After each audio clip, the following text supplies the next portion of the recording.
think we can start now. Yeah. So those who come later, they will just join us afterward. So before we proceed, I'd like to welcome Pastor Chan, Dr. Chan, to Calvary Baptist Church. Okay. And also Pastor Chin. Yeah. Selamat datang untuk Pastor Dr. Chan, juga Pastor Chin ke Calvary Baptist. I think Pastor Chan has been here for a few times. Pastor Chin, this is first time coming to Calvary Baptist Church to Bintulu. So puji Tuhan, saudara yang mulia. I will speak in Iban, in Malay, and in English. Okay. Praise the Lord. We are so grateful and so blessed by their presence tonight and to teach us and to guide us through the materials that Pastor Chan and Pastor Chin prepared for all of us. Kita bersyukur laban saudara yang mulia ngau kita malam tu. Lalu kita dekat belajar hari material sudah disedia ke Pastor Dr. Chan dengan Pastor Chin ke kita semua. So before we proceed further, let us commit this time to the Lord. Mari kita sama berdoa dan kita akan menyembah Tuhan. Let us all pray together. Heavenly Father, Lord, we want to thank you for the many blessings that you have poured upon each and every one of us. And Lord, especially tonight, Lord, we are so thankful that you have brought your servant here, Pastor Dr. Chan, Pastor Chin, to share what they have learned from you, Lord Jesus, to guide us here in Calvary Baptist Church, that your church will continue to grow, Lord Jesus, not only in terms of numbers, but in terms of our knowledge about you, Lord Jesus.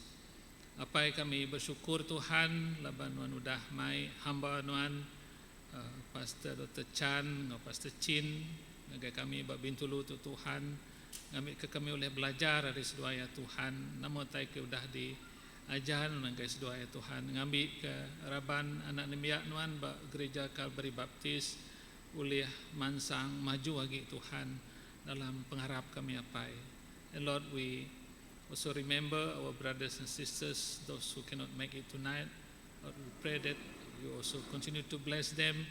And as we continue our session tonight, we welcome your Holy Spirit in our midst, that your Holy Spirit will teach us, will minister to all of us here. And especially tonight, Lord, we want to commit Pastor Dr. Chan as he share your words, as he will encourage us, Lord. We pray that your Holy Spirit too will guide him, Lord. And we also commit our worship unto you, Lord. Kami nyerah ke puji ngau sembah kami Tuhan ngajari nuan awak ke ianya di persembahan ti ngelantang ke ti nuan that is pleasing to you, Lord. Thank you, Heavenly Father. We commit the rest of the time from the beginning until the end. In Jesus' mighty name we pray. Amen. Amen. Puji Tuhan. Okay, kita akan menyembah Tuhan, the goodness of God. Kebaikan Tuhan. Hallelujah, Jesus. I love you, Lord, for your mercy never fails me. All my days I've been held in your hands. From the moment that I wake up till I lay my head, and I will sing of the goodness of God. One more time. I love you, Lord. Oh, your mercy never fails me. All my days I've been held in your hands. From the moment that I wake up till I lay my head, and I will sing of the goodness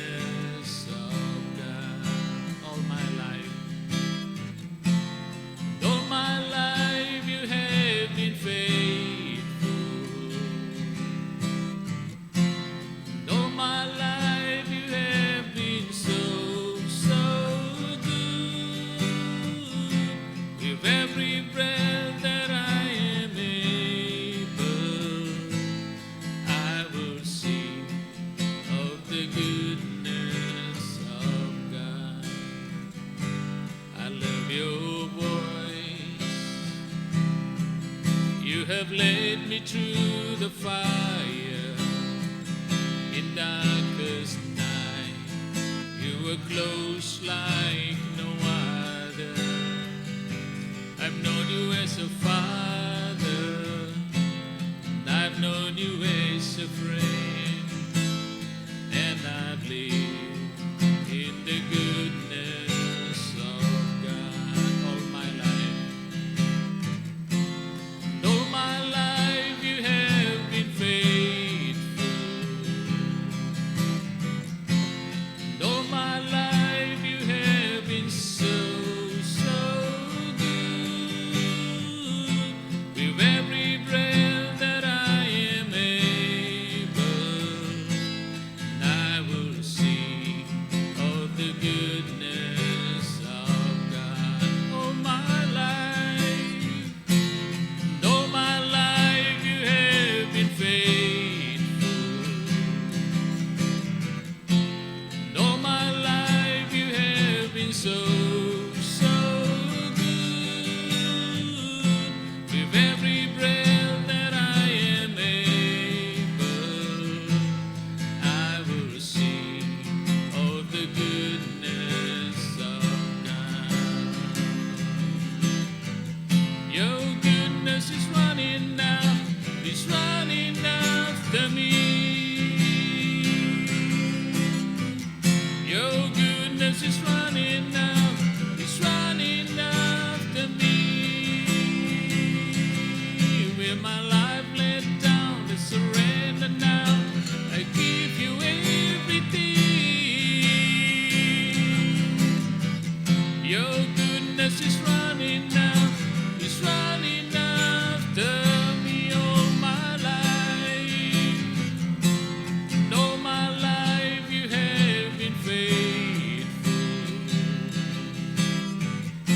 And all my life you have been so good. With every breath that I am able, I will sing of the goodness of God. I will sing of the goodness of God. Ya Tuhan, kami bersyukur Tuhan atas segala kebaikan-Mu. We want to thank you, Lord, for all the goodness, all the blessing, Lord Jesus, and everything that you have poured upon us. You have blessed the church, you have blessed your people, Lord Jesus. And tonight, Lord, we again commit this time unto you as we begins to learn, Lord Jesus, from you. Again, we pray that your Holy Spirit will be with us here, Lord, from the beginning until the end. And we commit Pastor Dr. Chan unto you, Lord. Bless him and use him, Lord Jesus, for your glory. Thank you, Jesus. In Jesus' mighty name we pray. Amen. Amen. Okay, terima kasih. Pass the time to Pastor Chan.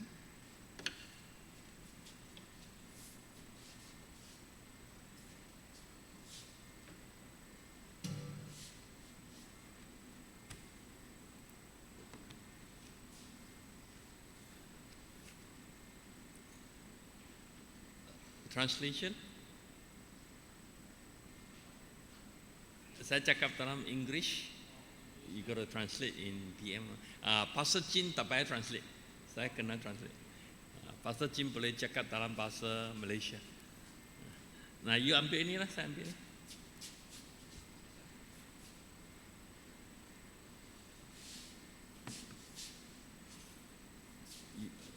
You want? Oh, you have the. Okay. Wow, this one the sound very good, huh? Very far away also can hear very clearly. Very good.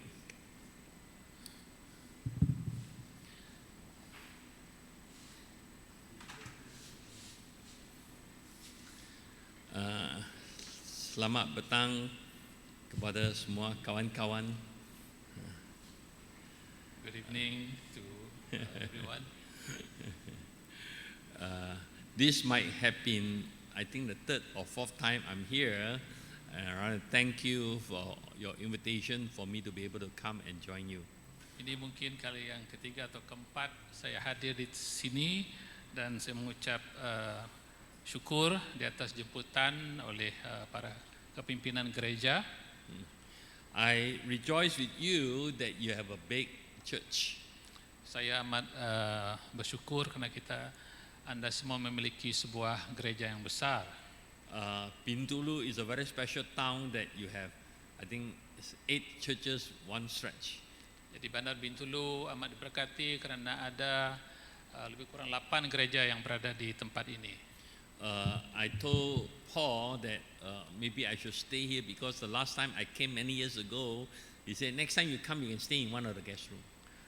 Jadi saya pun memberitahu dengan Brother Paul, mungkin satu hari nanti saya lebih suka tinggal di rumah di gereja, di tempat tetamu di gereja. But I also think if I stay here, when every one of you go, switch off all the light, then very dark now. Tetapi saya berpikir juga apabila semua sudah meninggalkan gereja, keadaannya sangat gelap. Then maybe not so good. Jadi agak tidak baik juga, tidak menyenangkan juga. Lamai, I'm glad that I can come and encourage you. Saya bersukacita karena dapat datang dan mendorong Anda semua. The MCO and the pandemic has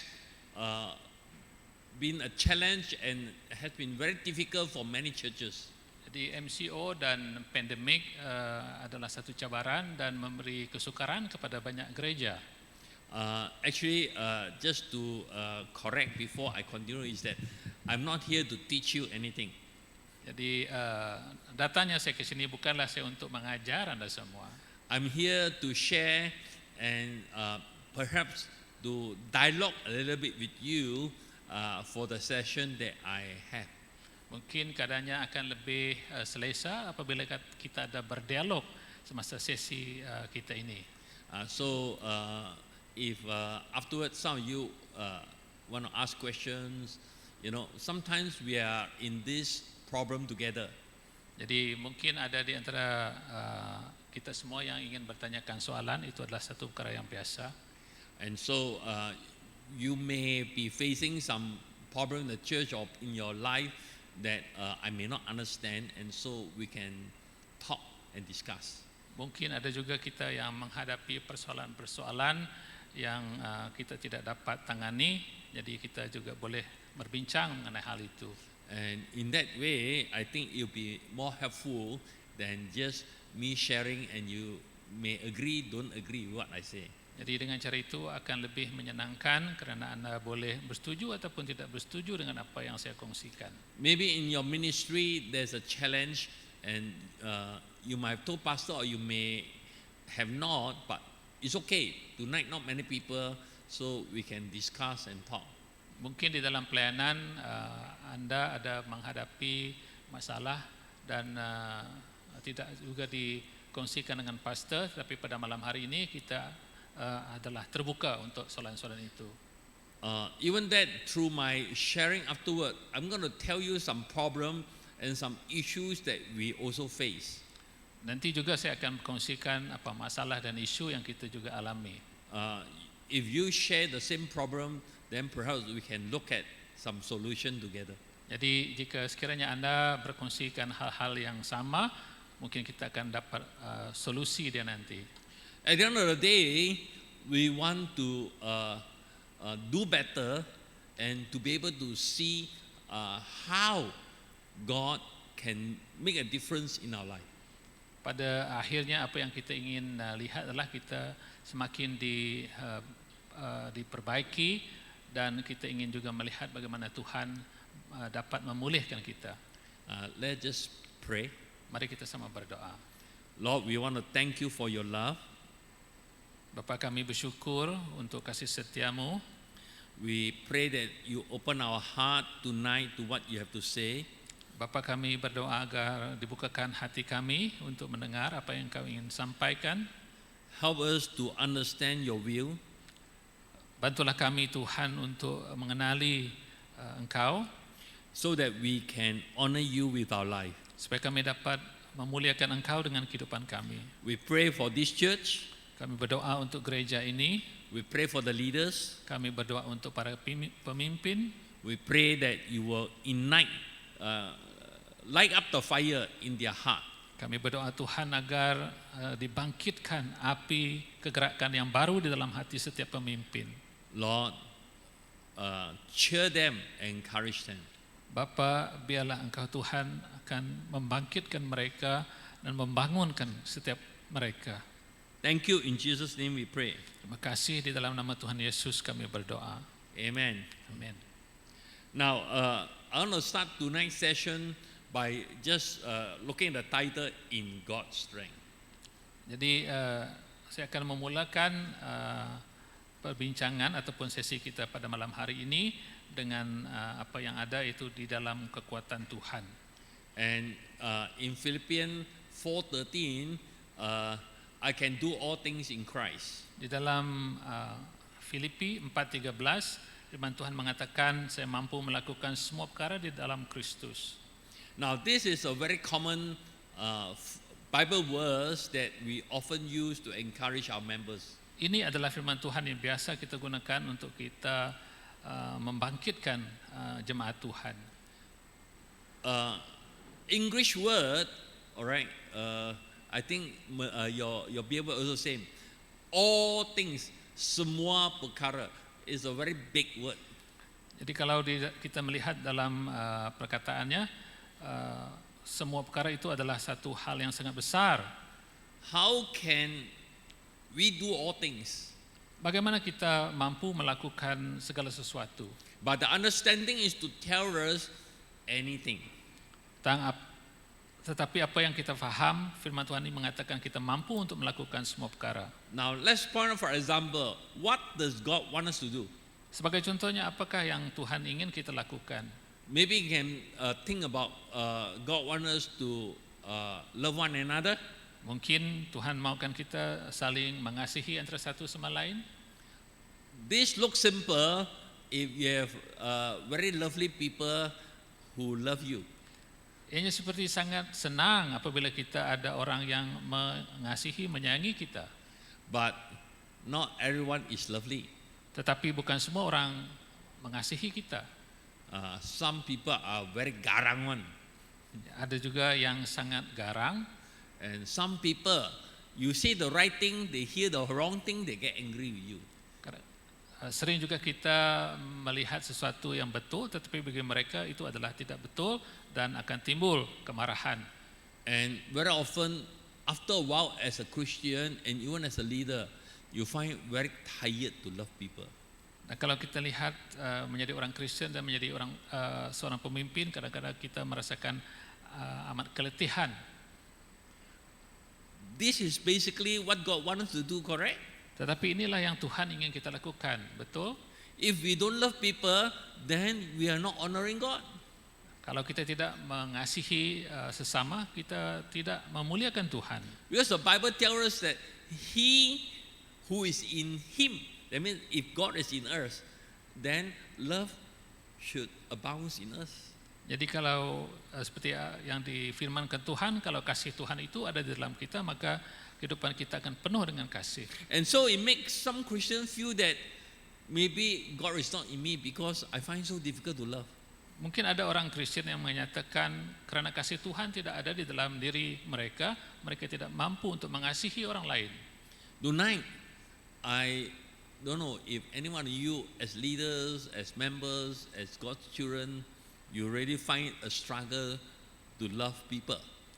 Saya tidak pasti, mungkin ada di antara Anda pada malam hari ini yang menghadapi kesukaran untuk mengasihi sesama. I find very difficult after so many years. Saya menghadapi situasi sebegitu. Some of my church members, I can love them and spend a lot of time with them. Ada di antara kalangan jemaat kami, saya amat senang dengan mereka. But there are some people, when they come this side, I walk that side. Ada juga yang apabila mereka datang dari sebelah sini, saya akan pergi ke sebelah sana. Hey pastor, how can? You are a pastor, how can you walk away? Jadi mungkin timbul persoalan, sebagai pastor tidak mungkin kita melakukan hal yang sedemikian. But I can tell you, if you were to ask some pastor, if like that, then I don't want to be pastor. Nah, kalau hal itu berlaku dan kita tanyakan, mungkin ada yang menyatakan saya tidak mau menjadi seorang pastor. That means if they walk away from some people, then you say they don't qualify as a pastor, then they will tell you, then I don't want to be pastor. Jadi kalau mereka melihat perilaku pastor yang sedemikian, besar kemungkinan mereka tidak mau menjadi seorang pastor. But what are we telling our non-Christian friend outside? Tapi apakah yang kita ingin sampaikan kepada rakan kita yang bukan orang Kristen di luar? Love is a brand name of church. Kasih adalah nama yang besar dalam sebuah gereja.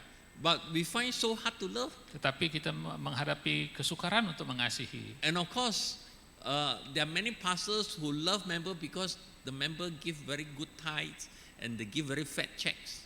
Ada juga pastor yang sangat mengasihi jemaat Tuhan karena mereka memberikan persembahan yang sangat baik kepada pastor. So, is there anything wrong with such pastors? Is there anything wrong with such pastors? Adakah ada sesuatu yang tidak betul kepada pastor? Of course, Paul teaches not to just look at the wealthy. Memang Alright. benar Rasul Paulus mengajar kita supaya tidak melihat kepada berkat-berkat, But also to care for those who are poor and who are downtrodden. tetapi juga mengasihi mereka yang lemah dan yang dalam kesusahan. Then you say life is so hard. Oleh yang demikian mungkin kita mengatakan kehidupan ini sangat sukar. I will spend 10 minutes just talking on one thing. It's so hard. Love. Saya mengambil masa lebih kurang 10 menit untuk menyatakan satu perkara saja, yaitu mengenai kasih. But I can tell you there are many things as a Christian is very hard. Tetapi lebih banyak ada lagi perkara yang lebih sukar sebagai seorang Kristen. Like, the Bible say, to give is better than to receive. Seperti yang dikatakan firman Tuhan, memberi lebih baik daripada menerima. As a pastor, do you think I love to receive gift? Sebagai seorang pastor, adakah Anda memikirkan saya lebih suka untuk menerima? How about you? Do you like to receive gift? Bagaimana dengan Anda semua? Adakah Anda suka menerima sesuatu? Of course, why not?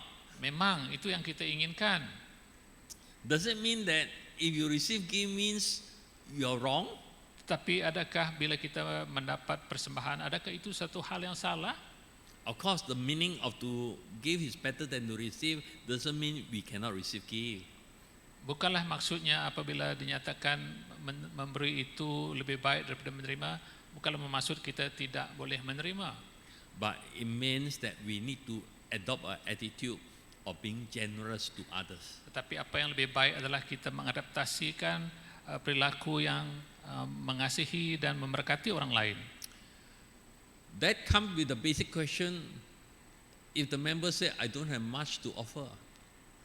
Jadi timbul persoalan yang seterusnya apabila jemaat kita mengatakan, saya tidak memiliki apa-apa untuk dipersembahkan.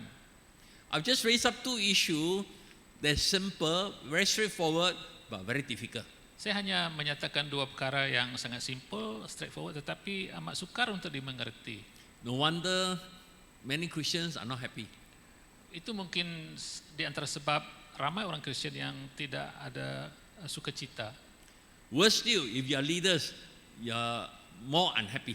Lebih-lebih lagi apabila kita seorang pemimpin, mungkin ada lebih rasa tidak sukacita itu lebih lagi.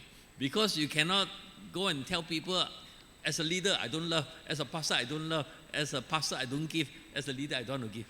Sebab amat sukar bagi kita sebagai seorang pemimpin atau pastor menyatakan kita tidak mampu untuk mengasihi dan tidak mampu untuk memberi. The Bible tells us to love and to give. Tetapi Alkitab mengatakan kita harus memberi dan mengasihi. Now tonight, I'm here to address real life issue. Pada malam hari ini kita akan berbincang mengenai hal-hal yang nyata di dalam kehidupan kita. And so as I highlight some key points, I'd like you to even think about it in your heart. Jadi apabila saya menyatakan satu-satu hal, saya juga inginkan saudara-saudari untuk memikirkannya. And I'd like you to consider, maybe there's something that I say that you might want to pray and ask God to work out something for you. Mungkin juga ada yang saya nyatakan dan saudara juga inginkan hal itu berlaku dan boleh berdoa kepada Tuhan agar perkara itu dapat diperkenankan Tuhan. I can tell you, I cannot do all things. Saya boleh mengatakan di sini bahwa saya tidak mampu untuk melakukan semua perkara. But the Bible say, I can do all things in Christ. Tetapi firman Tuhan mengatakan kita mampu untuk melakukan segala sesuatu dengan Tuhan Yesus. What does that mean? Apa maksudnya? When you are weak, He is strong. Di saat kita dalam kelemahan, Dia yang berkuasa. When we are weak, God works strongly in us. Di saat kita dalam kelemahan, Tuhan akan memberikan kekuatan kepada kita. What do I do when I face people I don't love? Apakah yang akan saya lakukan apabila saya berhadapan dengan orang yang mungkin saya tidak kasihi? I don't just simply say I don't want to love. Saya tidak akan mengatakan saya tidak mengasihi Anda. I will talk to God. God, this person very difficult.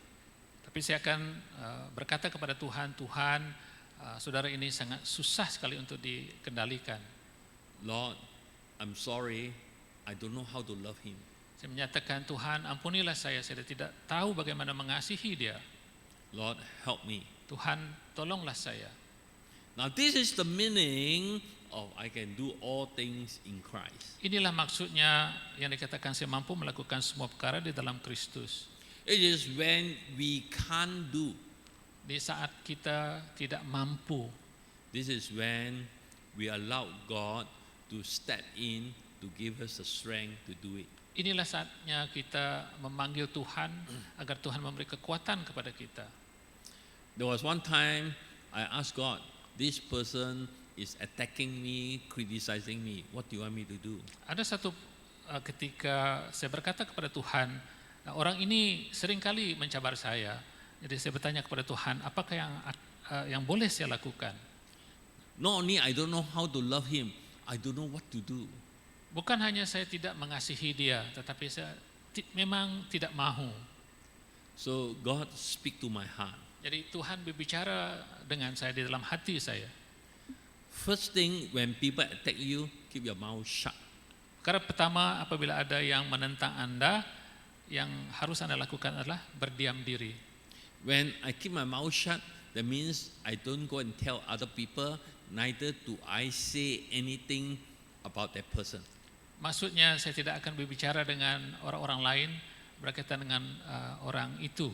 Because if I go to tell someone that this person is attacking me and I don't like it, God said that is called gossip.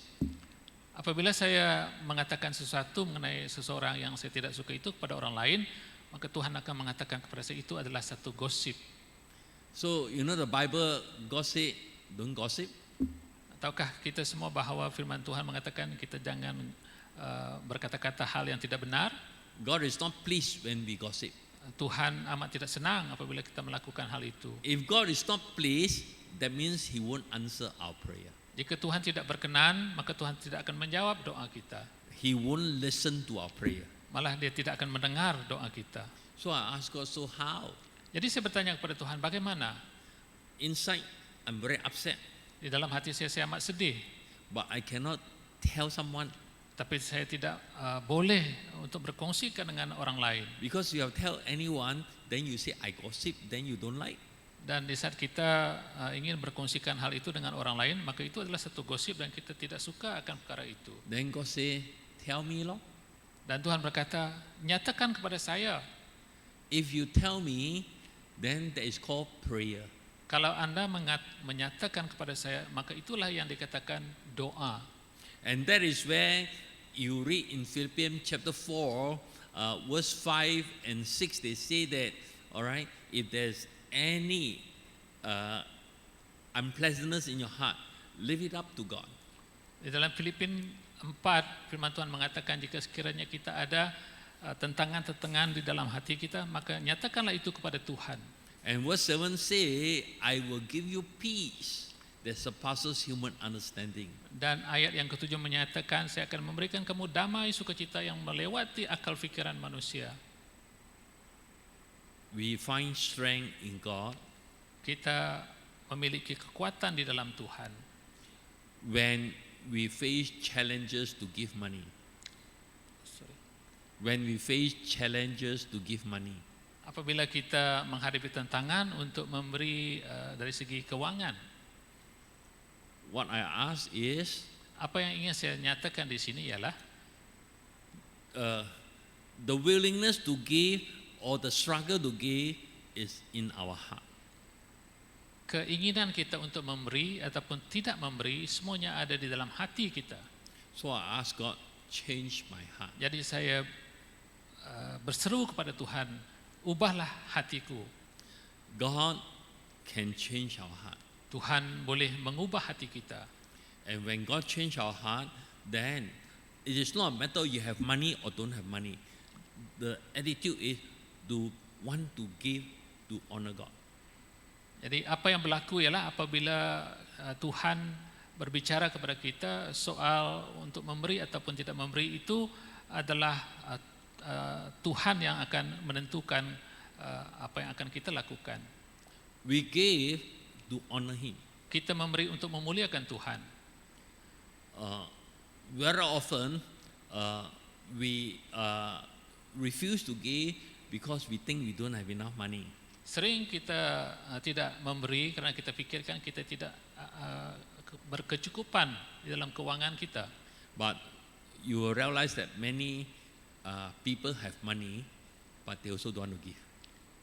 Kita juga harus sadar bahwa ramai orang yang memiliki kekayaan tetapi tidak juga ingin memberi. Do you realize that the Christians in Malaysia holds 30% of the Malaysian wealth? Sorry. Do you know that the Christians in Malaysia holds 30% of the wealth of Malaysia? Tahukah kita bahawa orang Kristian yang ada di Malaysia ini memiliki 30% daripada kekayaan negara Malaysia? But how come we don't see it?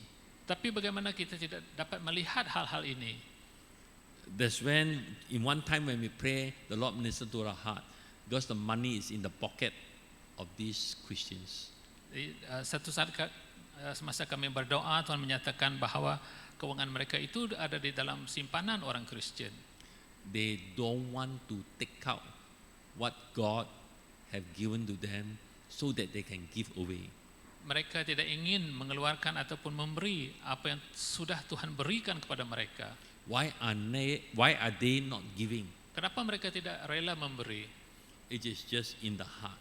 Karena In dalam our heart. hati mereka, They are very scared of losing money. mereka sangat takut untuk kehilangan keuangan mereka. They forgot it is God who gave for them to give. Mereka lupa bahawa Tuhanlah yang memberi kepada mereka untuk memberi kepada orang lain. So to be able to give, we need God. Jadi untuk kita mampu memberi, kita perlukan Tuhan. I'm one of them who need God to help me to give money. Saya adalah salah seorang daripada yang memerlukan Tuhan untuk saya mampu untuk memberi kepada orang lain. I grew up from a very simple family and I don't have a lot of money to spend. Saya lahir dalam keluarga yang sederhana dan tidak memiliki keuangan yang sangat banyak. So when I work, I save as much as I can. Jadi bila saya bekerja, saya akan menyimpan sebanyak mungkin. But there was not much left because I need to take care of my 2 children, their education and their livelihood. Tetapi tidak banyak yang dapat saya simpan kerana saya perlukan keuangan itu untuk pendidikan anak saya. And that become my excuse for not giving generously to God. Dan itu menjadi alasan bagi saya untuk tidak memberi dengan sukacita kepada Tuhan. When I became a pastor, I took a big cut from my income. Di saat saya menjadi seorang pastor, saya mengambil satu bahagian yang banyak di dalam pendapatan saya. But God say, not only you need to give more, learn to give more generously as a pastor. Bukan hanya saya diajar Tuhan untuk memberi dengan sukacita, tetapi harus memberi dengan lebih lagi. I know this is what God want me to do. Dan saya tahu inilah yang Tuhan ingin saya lakukan. But I have 30 to 40 years of my life being very careful with money.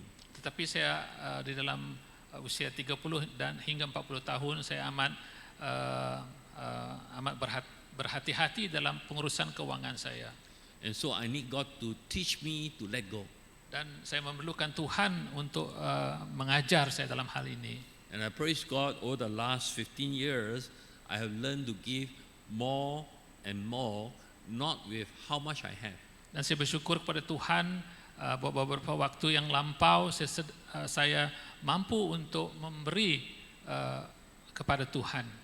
And even now I'm retired without income, I'm still learning to give generously. Pada masa kini walaupun saya sudah retire, tetapi saya masih lagi meneruskan pemberian kepada Tuhan. All this need God's strength. Ini adalah di dalam kekuatan Tuhan. Next slide, please. We want God to work in our life.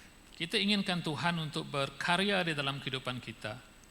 But then you'll find that life is not so simple, right? Tapi kita dapati bahwa kehidupan ini bukanlah satu hal yang senantiasa baik. Many people, including me, say, when I was young, it is better. Mungkin ramai orang, termasuk saya juga, yang mengatakan di usia kita muda, mungkin semuanya agak baik. Because when we are young, we don't know what is problem, we don't need to face problem. Karena di waktu kita masih muda, kita tidak mengindahkan apa masalah yang berlaku di sekitar kita. But the book of James, chapter 1, verse 2 and 4, tell us to count all joy when you face trials. Tetapi di dalam Yakobus 1 ayat 2 hingga 4 menyatakan agar kita bersuka cita di dalam kesusahan. How to rejoice when we have problem? Jadi bagaimana kita harus bersuka cita apabila kita di dalam kesusahan? When your problem is shown in our face, right? Di dalam kesusahan dapat kita lihat daripada wajah kita. Why? Because we are sad. Kenapa? Karena kita sangat sedih. And you want to laugh, you want to smile, also cannot. Anda ingin ketawa ataupun gembira, tidak boleh. Because the heart is heavy. Karena kita mengalami kesedihan di dalam hati kita. So how can James tell us to count it all joy? Tapi itulah bagaimana firman Tuhan dalam Yakobus ini menyatakan kita harus bersuka cita. For many years as a Christian, even as a pastor, I don't like to read James. Sebagai seorang pastor dan dalam beberapa ketika saya tidak begitu suka membaca firman Tuhan dalam Yakobus. I also seldom preach from James. Saya juga amat jarang berkongsikan firman daripada James ini. Because I don't know how to preach James chapter 1 verse 2 to 4. Count it all joy when you face trials and temptations. Karena saya menghadapi kesukaran untuk berkongsikan firman Tuhan ini yang menyatakan kita harus bersuka cita di dalam kesusahan. As a pastor, there's so many problems. Sebagai seorang pastor memang banyak sekali masalah, persoalan. And some of these are trials, some are temptations. Ada di antaranya adalah satu ujian dan juga cabaran, tentangan. When people can laugh at you and say you're no good in your preaching. Apabila ada orang yang sepertinya mentertawakan kita di dalam penghujahan firman Tuhan. Some don't like you. Ada juga yang tidak menyukai Anda. When pastor preach, I don't want to come to church. Jadi apabila pastor yang menyampaikan firman Tuhan, saya tidak akan datang ke gereja. So how? Jadi bagaimana? So I still smile when I preach, right? Saya tetap senyum di saat saya menyampaikan firman Tuhan. But sometimes very artificial, right? Tapi ada kalanya ianya seperti tidak benar. So, but the heart is very heavy. Begitu juga di dalam hati sangat berat sekali. If we don't know how to work out this problem, apabila kita tidak mampu untuk mengatasi masalah ini, you ends up we resign. Jadi di penghujungnya besar kemungkinan kita akan resign ataupun tidak lagi menjadi seorang pastor. So sometimes as a pastor, when church leaders resign, as I talk to them, I know their reasons because they are very unhappy. Jadi saya pun memahami sekiranya ada pastor-pastor yang berhenti karena saya faham apa yang mereka alami. And many pastors, many leaders don't enjoy serving as pastor, they don't enjoy serving as leader. Ada juga ramai yang tidak begitu merasa selesa menjadi pemimpin dan juga menjadi seorang gembala. I want to ask, is it the same here or not? I want to ask, is it similar in Calvary Baptist? Saya ingin bertanyakan, ada kayaknya sama di gereja Calvary? Frankie worked for more than 10 years as chairman. He must be a happy man. Brother Frankie sebagai pengerusi selama 10 tahun contohnya, adakah senang? But he never tell you when he's unhappy. Tetapi tidak pernah sekalipun dia menyatakan kepada Anda adakah dia sukacita ataupun tidak. Sometimes it's very hard in church to tell people you're unhappy, Kadang-kadang amat sukar bagi kita untuk menyatakan rasa sedih kita kepada anggota gereja. Then people say, you cannot take it, meh? Just one word, cannot lah. Mungkin ada yang mengatakan kepada kita, kamu dalam hal yang sebegini pun tidak mampu untuk menghadapinya. So something that my hair all drop because I got so many problems. Itu mungkin sebab saya kehilangan rambut karena memikirkan hal-hal yang seperti ini. My family got the genes dropping hair very early. Jadi di dalam keluarga kami memang kehilangan rambut ini adalah satu yang biasa. But definitely, maybe some hair drop because of trials and temptation. Mungkin juga ianya disebabkan oleh tentangan dan masalah yang dihadapi. But I often tell my leaders, I not only drop hair, I vomit blood because of you. Saya bukan hanya kehilangan rambut, tapi saya memuntahkan darah disebabkan Anda semua. When I teach you what to do, you don't follow, you go and do something not right, then the whole thing don't work out, I get very upset. Jadi apabila saya mengarahkan ataupun inginkan sesuatu hal dilakukan tetapi Anda semua tidak melakukannya, jadi itu adalah sangat menjadi satu beban kepada saya. But I cannot scold you, so I go back and cry to my God. Jadi saya tidak dapat untuk memarahi Anda, tetapi saya akan balik ke rumah dan akan menghadapi Tuhan, berbicara dengan Tuhan. And after many times crying to God, sometimes I vomit blood.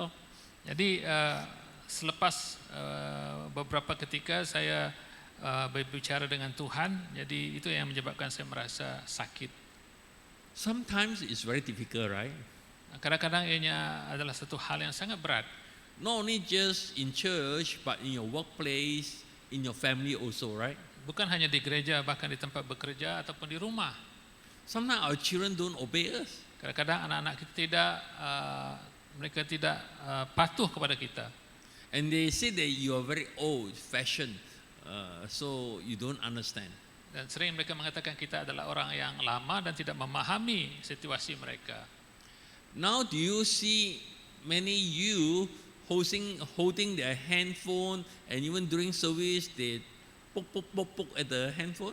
Adakah Anda pernah melihat golongan muda kita waktu di dalam ibadah pun mereka bermain dengan handphone? I still take care of youth groups. Saya ada kumpulan muda-mudi, and when they come, they will non-stop poking the handphone. Dan apabila mereka datang, mereka tidak berhenti-henti bermain handphone. Even one 9-year-old girl, very young, got 2 handphone. Ada seorang yang usianya 9 tahun, perempuan, dia memiliki 2 handphone. I asked her, how come you need 2 handphone? Jadi saya bertanya, kenapa Anda harus ada 2 handphone? He said, one from mother, one from grandmother. Satu daripada ibu dan satu daripada nenek.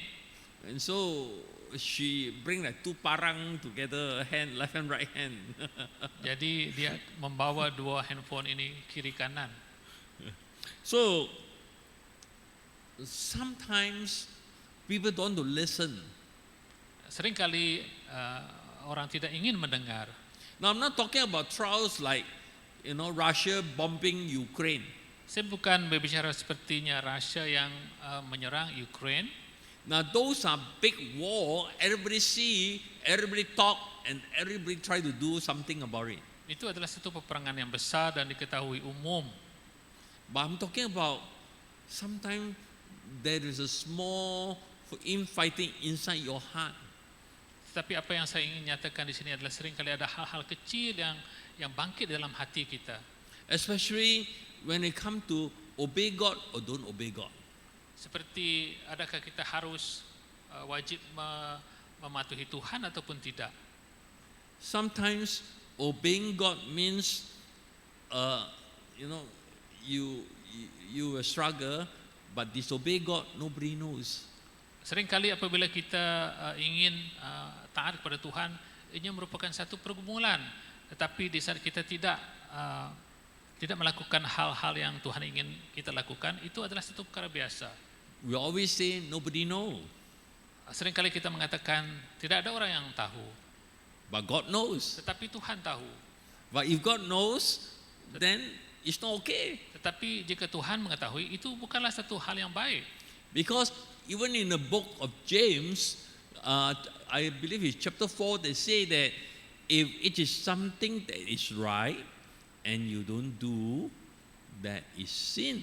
Tetapi di dalam kitab Yakobus mengatakan apabila Anda mengetahui itu adalah satu hal yang baik dan Anda tidak melakukannya, itu adalah satu dosa. I think must be James chapter 4 verse 17. You can check your Bible and see whether that is what the Bible say. Alright, if it's something right you don't do, that is sin. Jadi kita boleh semak di dalam Alkitab Yakobus, apabila kita tahu hal itu harus dilakukan dan kita tidak melakukan, ianya merupakan satu dosa. Not doing, or rather doing the wrong thing is called sin. We all can accept. Jadi kita tahu bahwa melakukan hal yang tidak baik itu adalah satu dosa dan kita semua sedar akan hal ini. Not doing the right thing is also sin. Wow.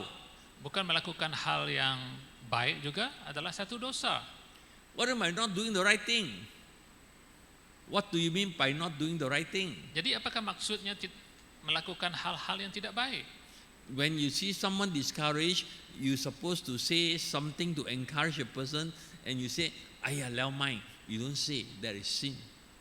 Sebagai contoh, apabila kita mengetahui ada seseorang yang perlukan sokongan, tetapi kita tidak melakukan hal-hal untuk membantu mereka, itu adalah satu kesalahan dan itu adalah dosa. If someone need a little bit of money to help, and you know you can do it, and you don't want to do it because you say, "Ayah, very troublesome lah," then that is sin. Sebagai contohnya, apabila Anda mengetahui ada seseorang yang memerlukan keuangan, tetapi Anda tidak rela untuk membantu, itu juga merupakan satu dosa. Sometimes we say, "God, you don't understand." Seringkali kita mengatakan, Tuhan tidak memahami keadaan saya. But God say, "Do you understand?" We say God don't understand, God say, "Do you understand?" Tetapi kalau Tuhan mengatakan, adakah Anda faham? Bagaimana kita harus menjawab Tuhan? God say, "You don't understand what I'm trying to do." Tetapi Tuhan mengatakan, Anda tidak memahami apa yang saya ingin lakukan. I put all these challenges in front of you for a purpose of helping you to mature. Jadi apa yang saya letakkan di hadapan Anda ini adalah untuk membantu Anda menjadi seorang yang lebih matang. When you face struggle, you are to learn from God how to do it in a new way so that you can do it better. Jadi apabila Anda menghadapi cabaran, Tuhan inginkan Anda belajar supaya Anda dapat mengatasi masalah itu dengan cara yang lebih baik ataupun cara yang baru.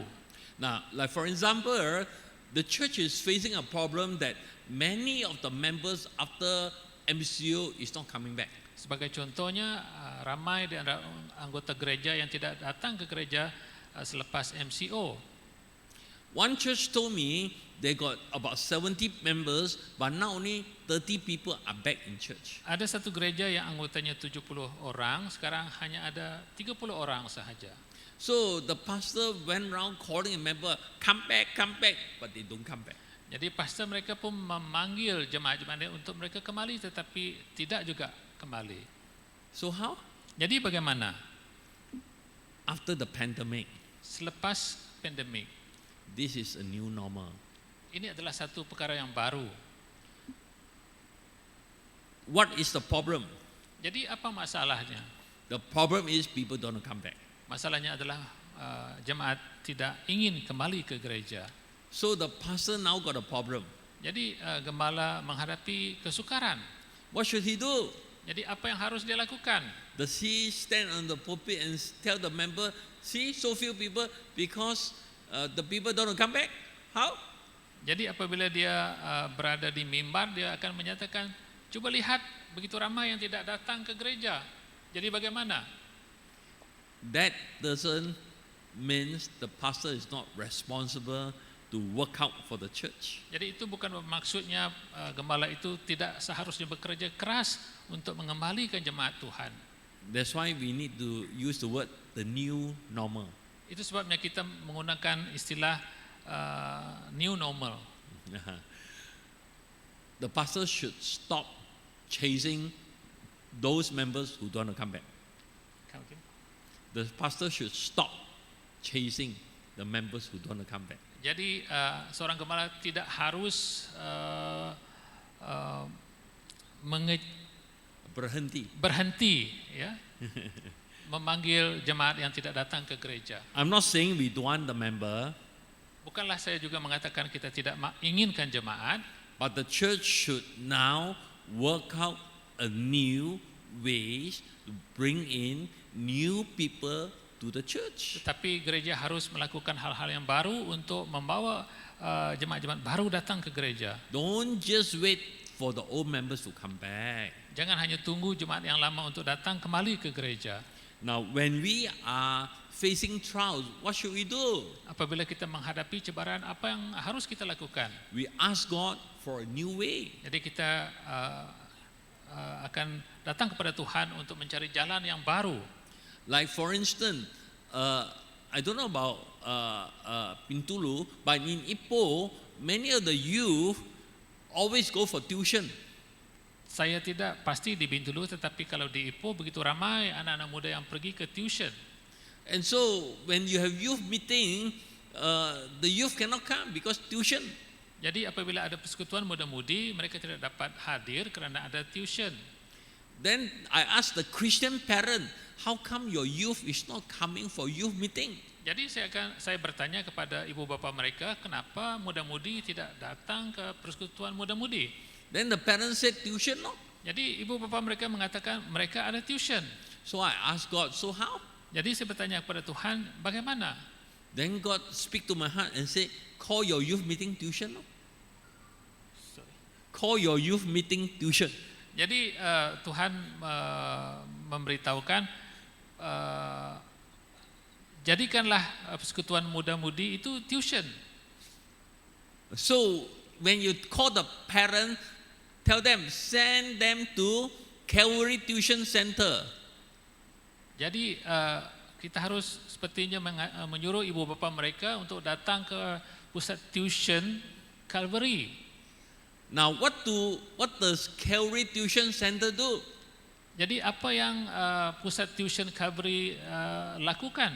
Are you going to teach them English, BM, mathematics, science like every other tuition center? Adakah Anda akan mengajar mereka sains, matematik seperti pusat-pusat tuition yang lain?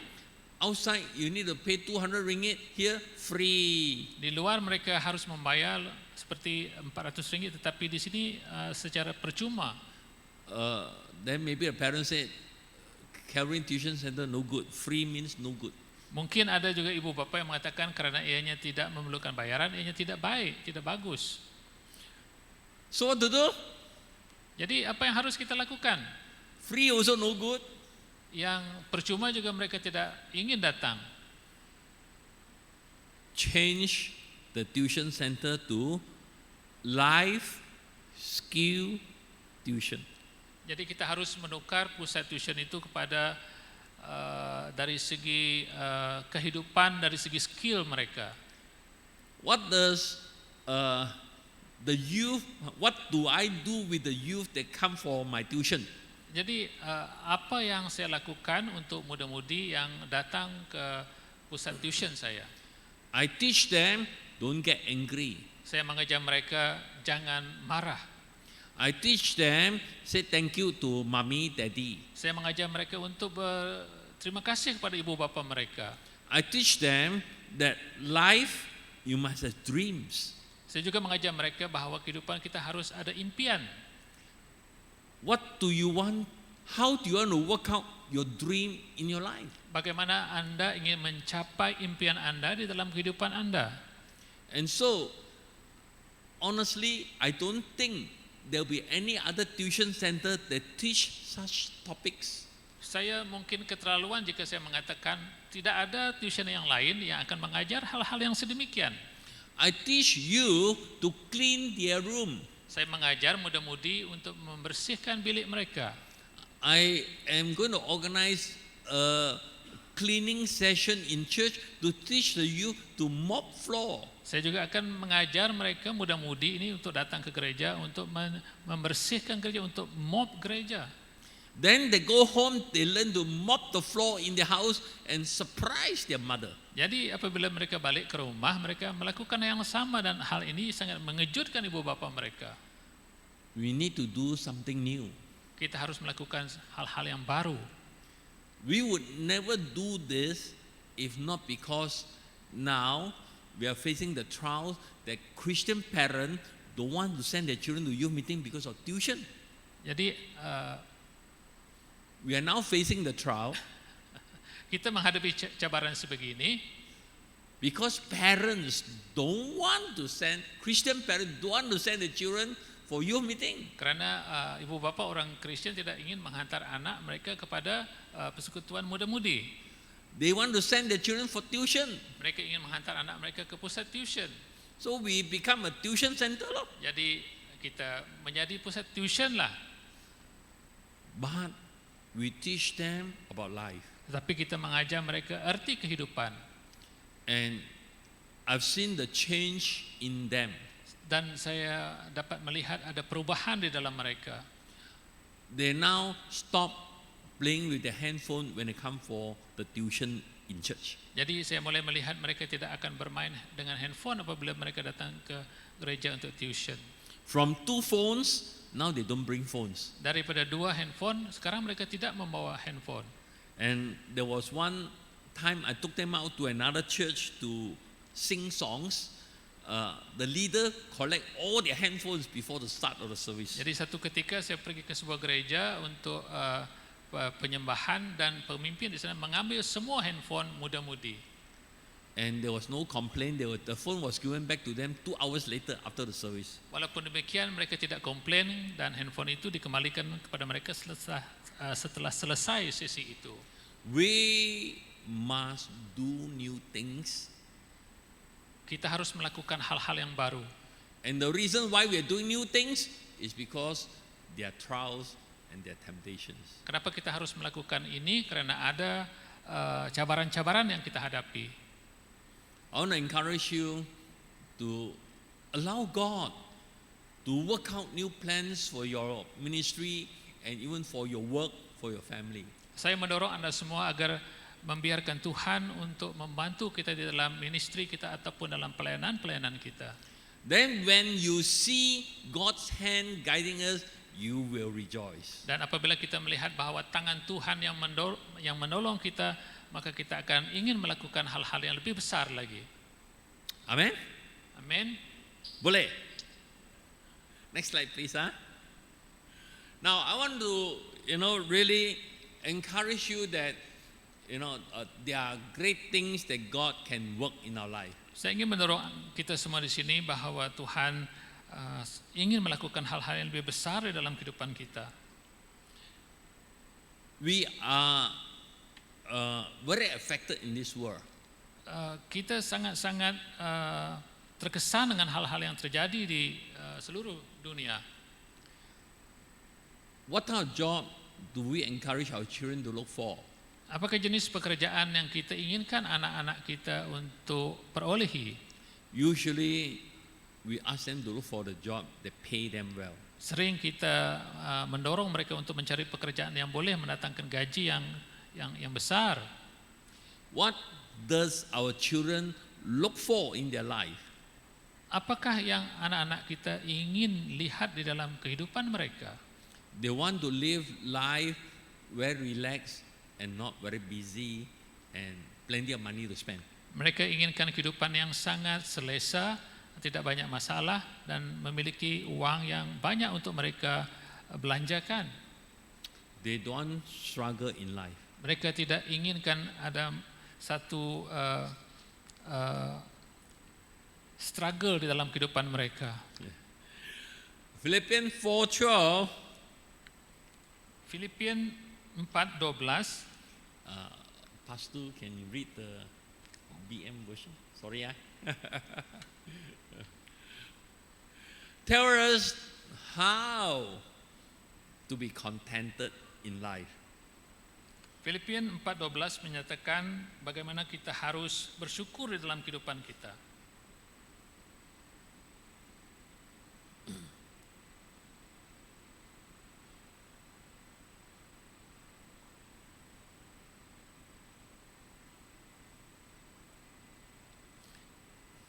Filipian 4:12 saya akan bacakan. Aku sudah mengalami hidup serba kekurangan dan juga lebih daripada kecukupan. Aku mengetahui rahasianya untuk menghadapi berbagai-bagai keadaan. Aku berpuas hati baik ketika kenyang ataupun lapar, baik ketika hidup mewah ataupun berkekurangan. Maybe 13 also. Habiskan. Ayat yang ke-13, dengan kuasa yang diberikan oleh Kristus, aku berdaya menghadapi segala macam keadaan. We all want to have enough money to spend. Kita semua inginkan keuangan yang mencukupi untuk kita belanjakan. We also want to have enough to eat.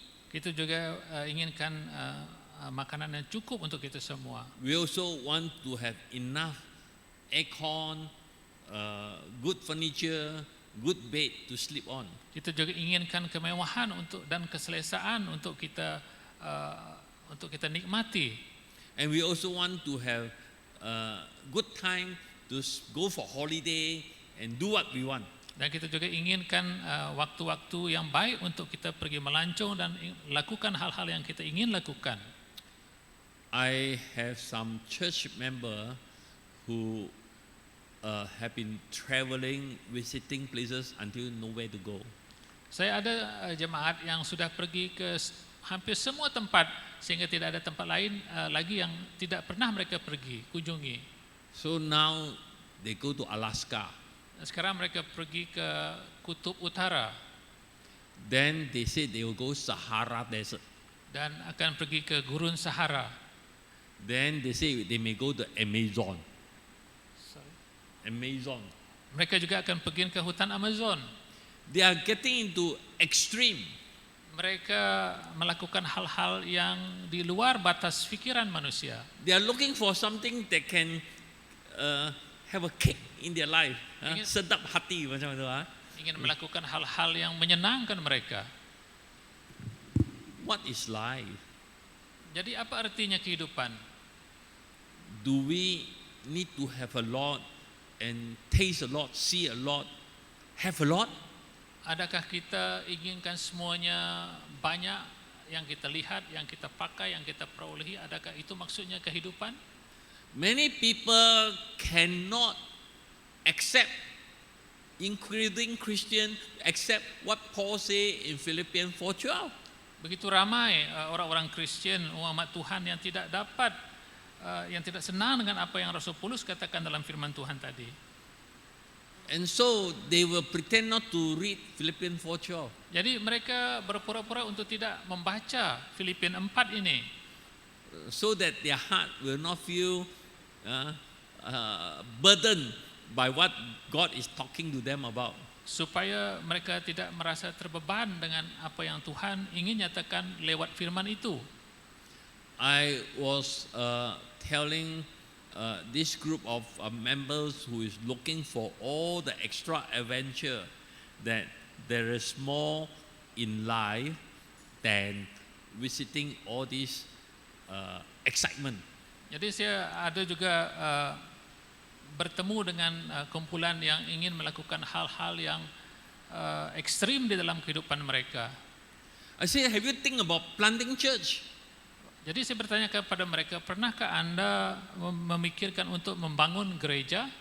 Have you thought about going into a small community, poor community, whether it's in a kampong, in a taman, or in a village, and do something for the people there? Pernahkah Anda memikirkan untuk pergi ke tempat-tempat di mana ada orang yang kekurangan dan untuk melakukan hal-hal yang boleh membantu mereka? Have you thought about allowing God to work through you and to see other life being touched and changed by God? Pernahkah Anda memikirkan bahwa Tuhan ingin memakai Anda untuk melakukan hal-hal yang baik, untuk memberkati orang lain? And so, I have somehow touched a small group of seniors who are 60 to 75 years old who is responding to what I challenge them to do. Ada juga golongan-golongan yang sudah berusia yang memahami apa yang saya nyatakan kepada mereka. Rather than to take their money to go everywhere to travel, rather than to go and look for new adventure through going to Alaska and Sahara Desert. Jadi saya menyatakan mereka selain daripada mereka yang menghabiskan uang mereka untuk pergi ke tempat-tempat yang ekstrim, ke Alaska, ke Amazon dan sebagainya, they take their money and join me to go for mission, to love and bless people. Dan mereka amat meresponi apa yang saya nyatakan kepada mereka dan mereka bersedia untuk membelanjakan keuangan mereka untuk bersama saya untuk membawa firman Tuhan. I think there are about 10 of them who paid 1,500 to travel with me from Ipoh to Tawau, Sabah next month. Ada juga lebih kurang 10 daripada mereka yang akan mengikuti saya untuk lawatan ke Tawau di Sabah.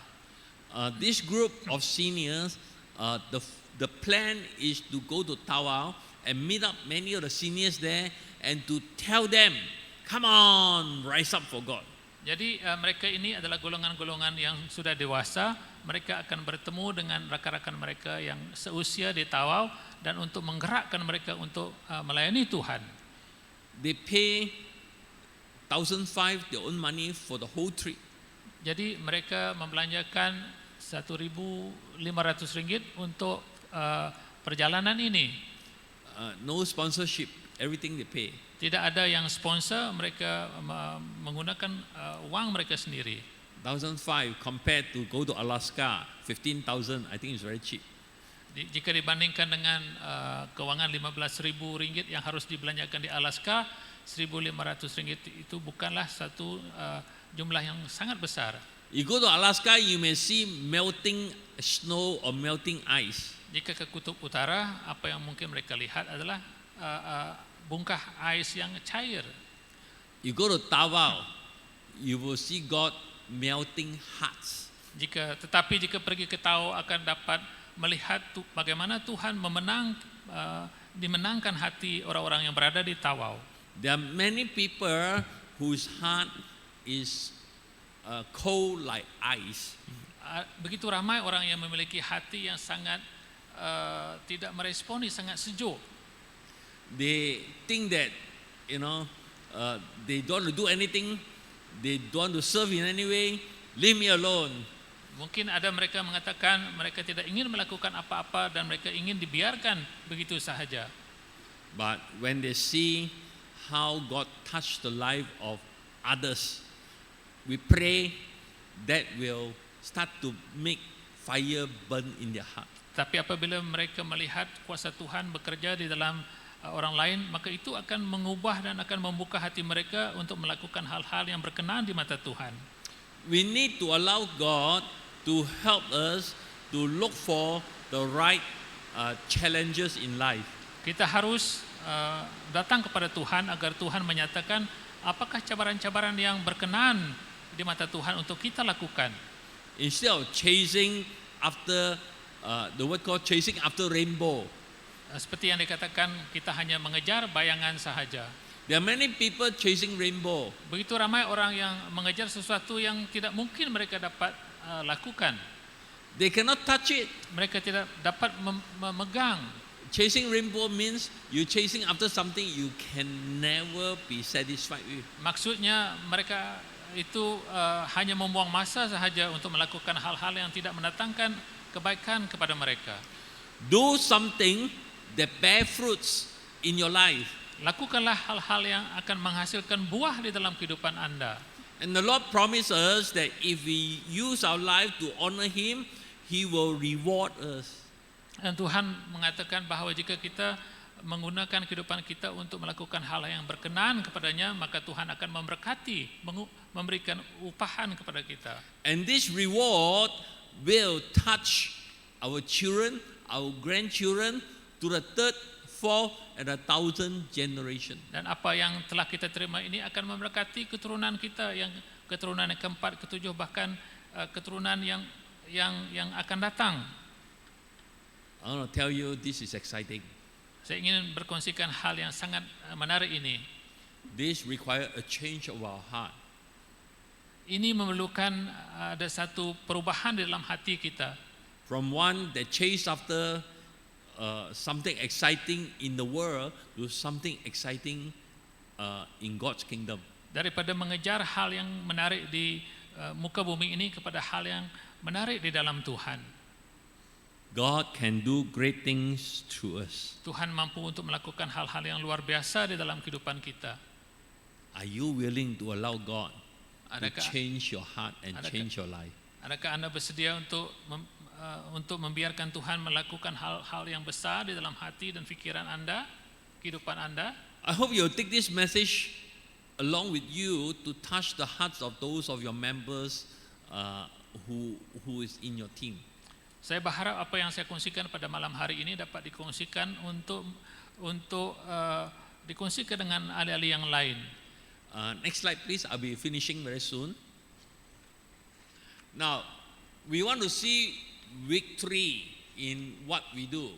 Kita ingin melihat satu kejayaan di dalam apa yang kita lakukan. In fact, one of the most difficult things to face is defeat. Salah satu hal yang sangat sukar untuk kita alami adalah kekalahan. Many pastors, after serving for 10, 20 years, can't tell us what is the victory in their life. Ada juga kalangan gembala-gembala yang sudah di dalam pelayanan mungkin 10-20 tahun, tetapi mereka masih tidak dapat menyatakan apakah kemenangan yang telah mereka perolehi. They just serve, and when you ask them, they say, I serve Lord.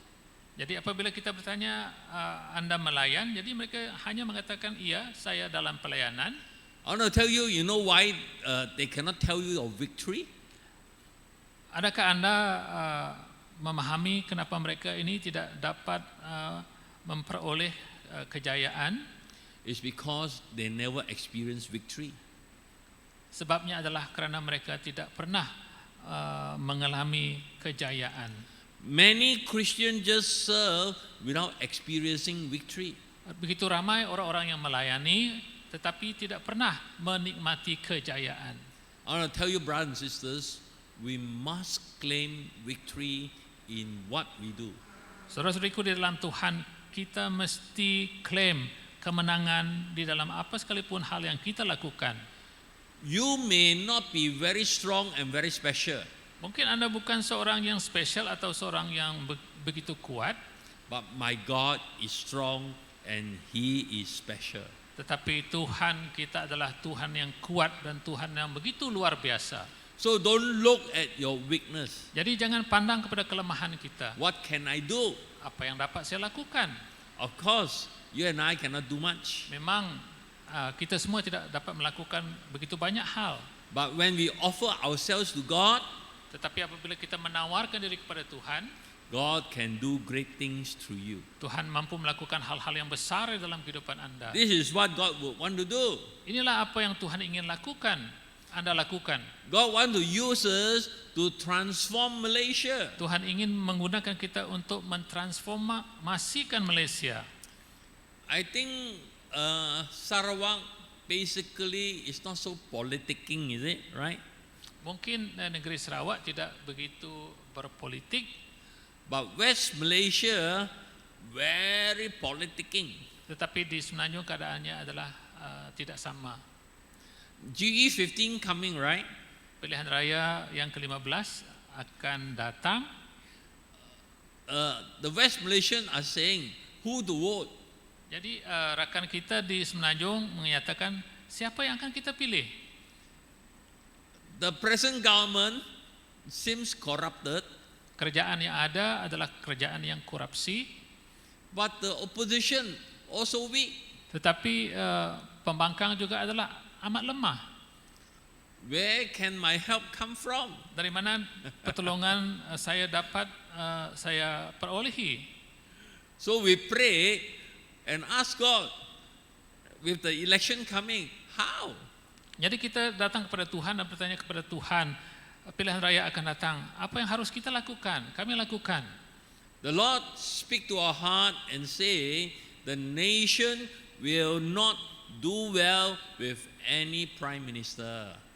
Jadi Tuhan akan mengatakan kepada kita bahwa negara kita tidak akan mampu untuk membangun dengan siapa sekalipun yang menjadi Perdana Menteri. So no need to worry who you vote and who you don't vote. Jadi- Everyone also cannot do it. Jadi janganlah kita risau karena semua tidak mampu untuk melakukan hal-hal yang baik. So I ask God, how? Jadi saya bertanya kepada Tuhan, bagaimana Tuhan? So what can we do? Apa yang dapat kita lakukan? The Lord impressed on our heart that the answer is in the church. Jadi Tuhan menyatakan di dalam isi hati kita, jawabannya ada di dalam gereja. Not the political party, not the prime minister. Bukan parti politik, bukan juga Perdana Menteri. Victory is given to the church. Kemenangan diberikan kepada gereja. You know why? Anda tahu kenapa? You want to see the nation change? Anda ingin melihat negara kita mengalami perubahan? It is not the top political party. Bukan parti-parti politik yang teratas. It is the ground that who is touching the life of the people. Tapi sebenarnya golongan rakyat biasa yang akan menyentuh hati dan pikiran rakyat di negara ini. There is no political party in Malaysia that can touch the heart of the people at the ground. Tidak ada satu parti politik pun yang dapat dan mampu untuk menyelami hati rakyat. The church can do it. Tetapi gereja mampu untuk melakukannya. We are at the ground level. Kita adalah orang-orang yang berada di tempat itu. We are near to those people who live with us. Kita adalah berdekatan dengan orang-orang yang ada di sekeliling kita. We must claim victory for the life of those who are in our neighbors and those in our taman. Kita harus inginkan kemenangan untuk mereka yang berada di sekitar kita. We must see that God can change life if we allow God to use us. Kita harus dapat melihat bahwa Tuhan mampu untuk mengubah kehidupan kita jika kita membenarkan Tuhan bekerja di dalam kehidupan kita. I say for example, some of you go for pasar pagi. Mungkin ada di antara kita yang pergi ke pasar di awal pagi, Or you go to kopitiam and take your breakfast, lunch or dinner. atau ke kopitiam untuk sarapan pagi atau makan malam. Make friends with the vegetable seller, the meat seller and the kopitiam owner. Berkawanlah, berakrablah dengan mereka-mereka yang Anda temui di pekan-pekan ataupun di kedai-kedai kopi. Don't just buy and go. Jangan hanya pergi dan selepas itu meninggalkan mereka. Don't just go to the coffee store, makan minum and then jalan. Jangan hanya pergi ke kedai kopi, selepas makan kita balik sahaja. Learn to make friends with them. Belajarlah untuk menjadi teman dan kawan kepada mereka ini. I have many members that tell me, Pastor, I don't know what to say. Jadi di kalangan jemaat kami juga ada yang mengatakan, Pastor, bagaimana? Kami tidak tahu untuk melakukan sebegitu. I see them, I don't know what to talk. Kami melihat mereka dan tidak tahu apa yang dapat kami perkatakan dengan mereka. I say, you don't need to say anything. Saya katakan kepada mereka, Anda tidak perlu berkata apa-apa. You just buy. Anda hanya membeli. Every day, every time you go, just buy. Setiap kali dan setiap hari Anda pergi, beli sahaja. And slowly smile, say hello, and then after you buy, don't go away first. Perlahan-lahan selepas Anda membeli, Anda katakan, ya selamat jalan, dan jangan berkata-kata dengan banyak. When you stay, you listen to them talking. Apabila Anda tinggal bersama mereka, maka Anda akan mendengar keluhan hati mereka. Then they will tell you the prices very high. They say business no good. This susah, that one difficult, right? Dan mereka akan berkongsi apa yang mereka alami. You just listen. Anda hanya perlu mendengar, No need to talk so much. tidak perlu berbicara dengan banyak. Do you know that God want to raise up leaders who know how to listen? Don't need to talk very much. Adakah Anda tahu bahwa Tuhan ingin melihat pemimpin yang lebih banyak mendengar daripada berbicara? Just listen. Hanya dengar sahaja. And then in your heart, when God said, now you tell them what? Dan selepas Tuhan berbicara dalam hati Anda, barulah Anda berkata-kata dengan mereka. If the few days when you listen to them, God didn't say anything, you don't say anything. Dan jika dalam beberapa hari Tuhan tidak mengarahkan Anda untuk berkata-kata, just diam sahaja. You just say, yeah, sure, okay. Say nice words, okay, very good. Apa yang Anda perlu katakanlah hal-hal yang baik kepada mereka. And I want to tell you, one day they will tell you, yeah, this one very difficult, that one very difficult. Pasti pada satu ketika mereka akan mengatakan, berkongsikan apa yang mereka alami kepada Anda. Then you tell them, can I pray for you? Dan lepas itu Anda boleh berkata, bolehkah saya berdoa untuk Anda? You don't tell this the first time, not the second time. Sorry. Don't tell this the first time or the second time you meet them. Jangan katakan ini pada saat Anda mula-mula ataupun kali yang kedua Anda berjumpa dengan mereka. After many times they talk, they complain, you listen, then finally one time you say, can I pray for you? Hanya selepas beberapa ketika apabila mereka telah menyatakan isi hati mereka, maka masa itulah Anda boleh berkatakan kepada mereka, bolehkah saya berdoa untuk Anda? Usually they will not say no because you have been buying from them, listening to them, they say, okay Lord. Selalunya mereka tidak akan menolak permintaan Anda karena Anda selalu membeli daripada mereka. You pray. Anda berdoa. Pray and let them hear what you pray. Apabila Anda berdoa, biarkanlah mereka mendengar apa yang Anda doakan. Then let God work miracles. Dan biarkan Tuhan melakukan mukjizatnya. My God can do miracles in the life of the people. Tuhan kita mampu untuk melakukan mukjizat-mukjizat di dalam kehidupan manusia. One by one, you will see God touch their heart. Satu demi satu Anda akan melihat bagaimana Tuhan menyentuh hati mereka. Pastor Chin have a member who sell chicken rice and chicken noodle in a hawker center. Pastor Chin ada ahli yang menjual chicken rice in a hawker center. So he get his chicken from the market. Jadi dia mendapatkan ayam-ayam itu daripada pasar. He told us that after many years he took the chicken from the family. He slowly share with them about love. Jadi dia berkongsikan dengan kita semua. Sudah untuk beberapa ketika dia yang memperolehi ayam daripada keluarga ini, dia berkongsikan hal-hal dengan mereka. He shared the love of Christ when the family complain about the family struggle, the children disobedient, this one problem, that problem. Then he tell them God can work miracles. Jadi dia pun berkongsikan mengenai kasih Tuhan apabila keluarga ini sudah bersedia berkongsikan apa yang mereka alami di dalam kehidupan mereka dan kesusahan di dalam kehidupan mereka. And praise God, after quite a few years buying chicken from them, this family accepted Christ. Puji Tuhan, selepas beberapa tahun dia membeli ayam daripada keluarga ini sudah menerima Tuhan Yesus menjadi Tuhan dan Juru Selamat mereka. If a chicken store owner can touch a family just by buying chicken from this family, I want to tell you, many of us and our members can touch life in our daily event.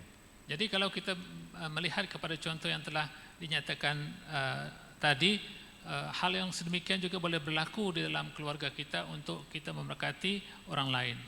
And when you see miracles like this happen, it gives you great confidence to claim victory for God in the lives of those who can be your friends. Dan apabila kita melihat mujizat-mujizat seperti ini, maka kita juga boleh berkongsikan hal yang sedemikian dengan rakan-rakan yang lain, dengan orang-orang yang lain, akan hal-hal yang luar biasa yang Tuhan boleh lakukan dalam kehidupan mereka.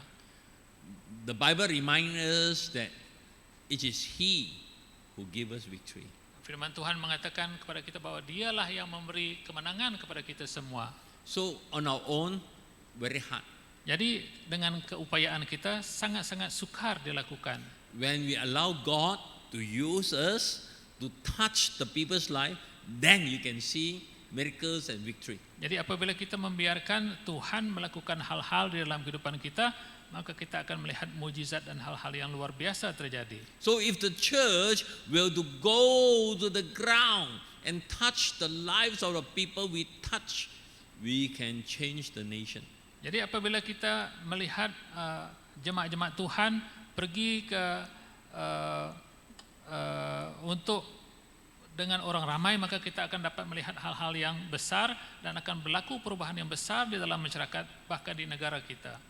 I want you to be encouraged to also encourage your members, because it's not just the 10 or 5 of us, it is when the church, and not just one church, all the churches start moving, then you will see the nation change. Jadi saya ingin mendorong kita semua agar kita semua mendorong jemaat-jemaat kita, bukan hanya di sini, bahkan di tempat-tempat lain, agar kita dapat melihat perubahan besar di dalam negara kita.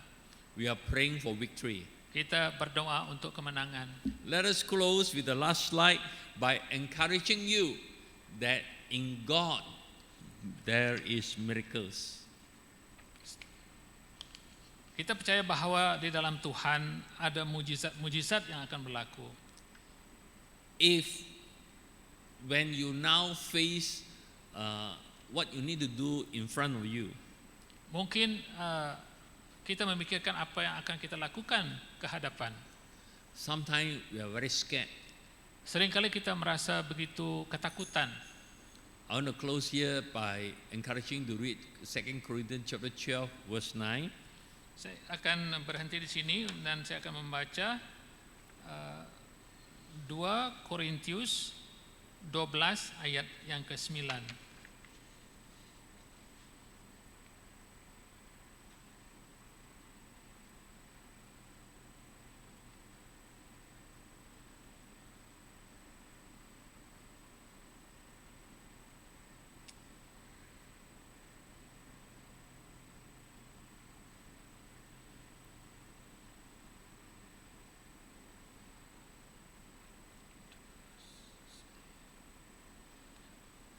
Dua Korintius 2 Corinthians 12 verse 9, 2 Korintian 12:9 saya akan bacakan.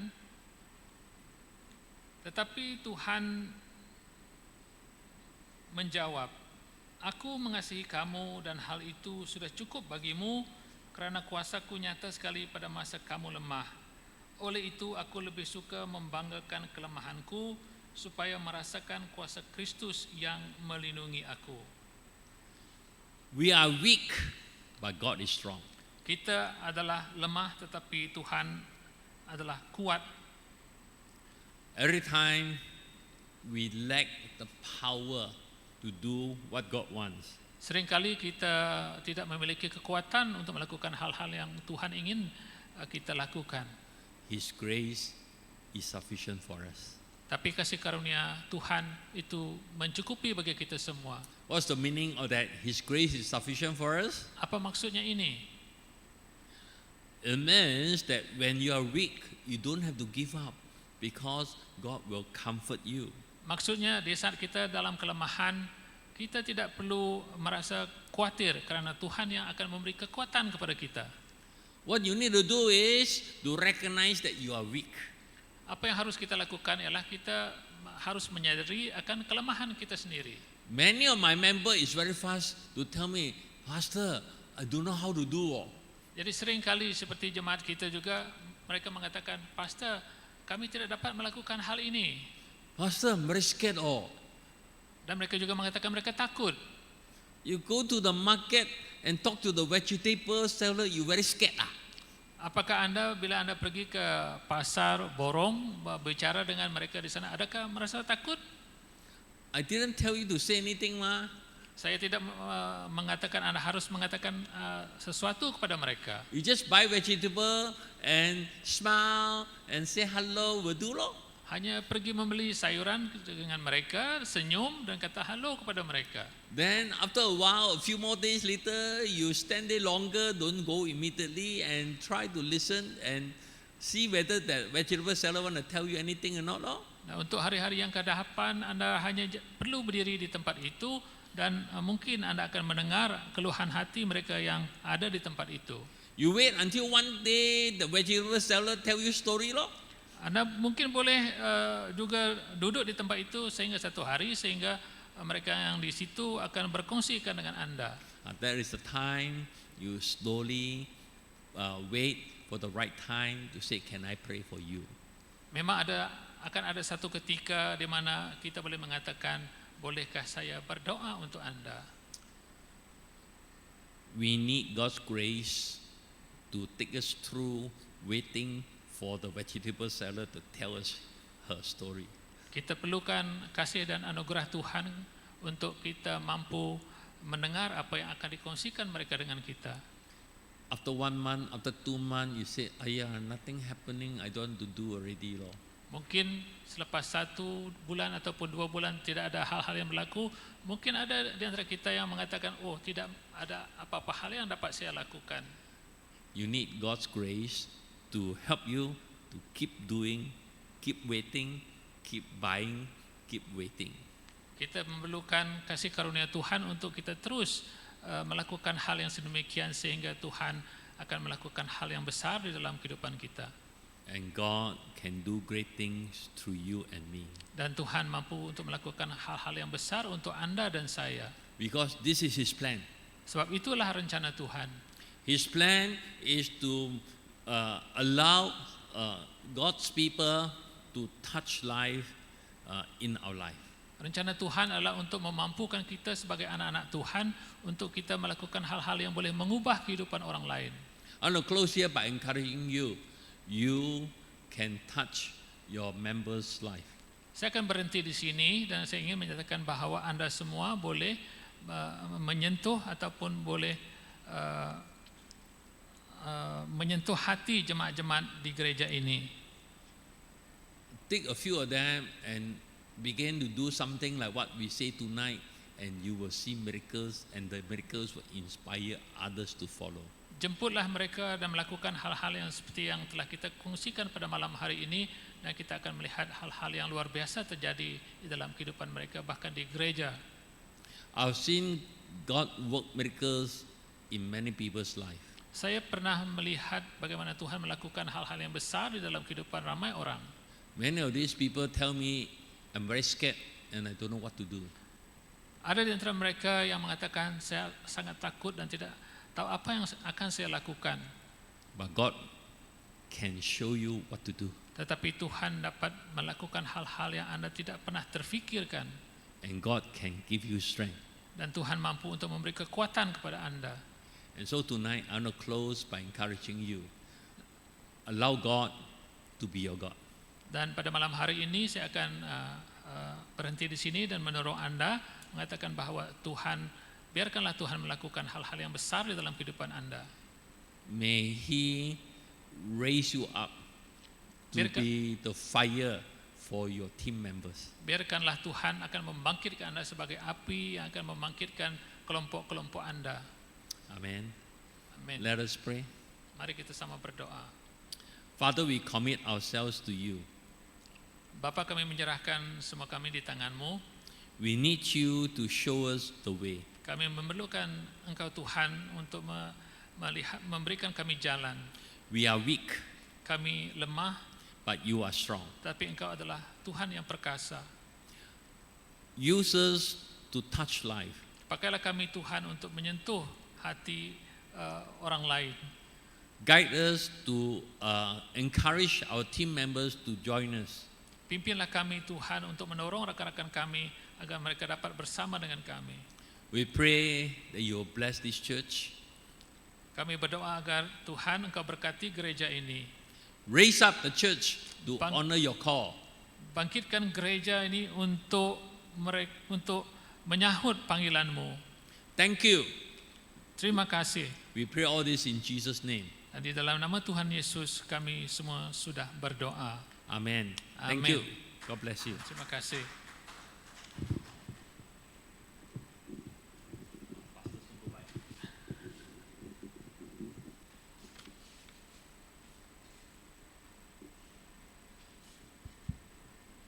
Terima kasih Pastor Chan dengan perkongsian yang sangat mendorong.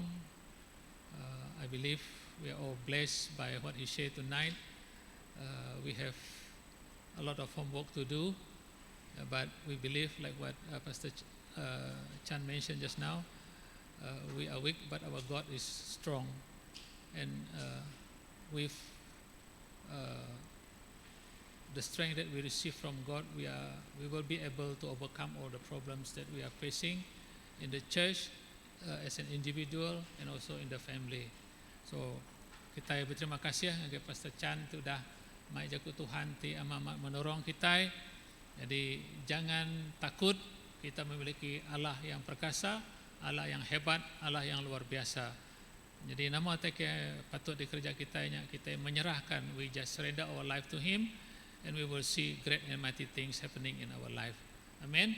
Jadi sekiranya tidak ada hal-hal yang lain, ini ada announcement. So, come again? Ya, malam pergilah agi bisi. Terima kasih angkai ya menjadi kita gido ari Shalom Baptist. Maybe tomorrow night boleh mai bala bukai nanti nadai hal-hal bukai. And then of course Sunday we will have our service. We will start at 9 o'clock in the morning. Hari Minggu kita start pukul 9, bukan pukul 10. Already announced in our group, and also we will have our Holy Communion this coming Sunday. Tidak ada kita buka lagi anything, Brother Frankie, Brother Paul, anything else? Andai, okay. Jadi we will close. Sekarang kita sama berdoa. Thank you, Heavenly Father, Lord. Thank you for the wonderful message that you have given to all of us. Lord, we pray, Lord Jesus, that the Holy Spirit will teach us, will speak to us, even as we leave this place, Lord Jesus. We believe, Lord Jesus, that the Holy Spirit will continue to speak to all of us, that we will be able to understand, we will be able to experience your presence in our life. And Lord, we know, Lord Jesus, you are God Almighty, and we as your children, Lord Jesus, we pray, Lord, that we will not be scared, we will not be afraid, Lord Jesus, because we know, Lord, that you are always there, you are always with us, Lord Jesus. Even as we depart from this place tonight, Lord, I pray that you bless my brothers and sisters for a good night rest, and we will come back again tomorrow, Lord Jesus. Thank you, Heavenly Father. Thank you, Lord. Thank you, Holy Spirit. In Jesus' mighty name we pray. Amen. Amen. Amen. Thank you sekali lagi, Pastor Chan. Thank you, Pastor Chin. Okay, semua bala bukai. God bless.